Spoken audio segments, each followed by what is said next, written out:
আসসালামু আলাইকুম রহমতুল্লাহ বরকাতুহ। প্রিয় ভাই বোনেরা, আশা করি আল্লাহর অশেষ রহমতে ভালো আছেন।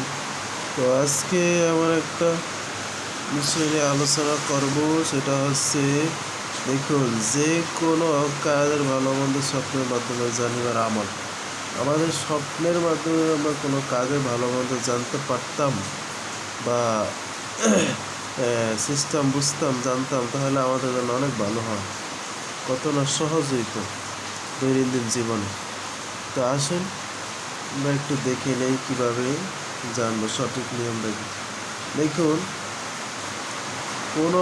যে কোনো কাজের ভবিষ্যৎ ভালো মন্দ ফলাফল স্বপ্নের মধ্যে অবগত হইবার জন্য মঙ্গলবার দিনের রাত্রি আসার পরে ইদ্রা যাইবার পূর্বে অজুরত পাক পবিত্র পোশাক পরিধান করিয়া আতর ব্যবহার করিয়া পদ্মা আলহামদুলিল্লাহ 5 বার, পরে বিসমিল্লাহ 5 বার করিয়া একটু দোয়াটি 21 বার বলে তারপরে আল্লাহর নিকট দোয়া পাথরে বলে, আল্লাহ, তোমার এলেমে আমার অমুক কাজের ফলাফল যাহা জানা আছে ইহা আমাকে স্বপ্নের মাধ্যমে জানাইয়া দাও।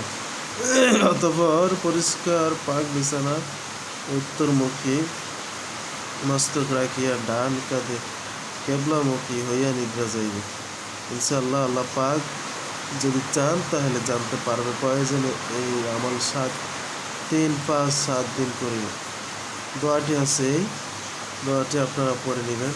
এই দোয়াটি আল্লাহুম্মা বিহাক্কি মুহাম্মাদিন আরিনি ওয়াজহু মুহাম্মাদিন আলাই মান্নান সাল্লাল্লাহু আলাইহি ওয়াসাল্লাম। আপনারা এটা পড়ে নেবেন। ইয়া হাইয়্যু ইয়া কাইয়্যুম বিলা ইলাহা ইল্লা আনতা আসআলুকা ইন্নী তাহাইয়া কলবি বিনুরি মারিফাতিকা ফিল্লাহি ইয়া আল্লাহ ইয়া আল্লাহ। এই আয়াতটা আপনারা পাঠ করবেন স্বপ্নের।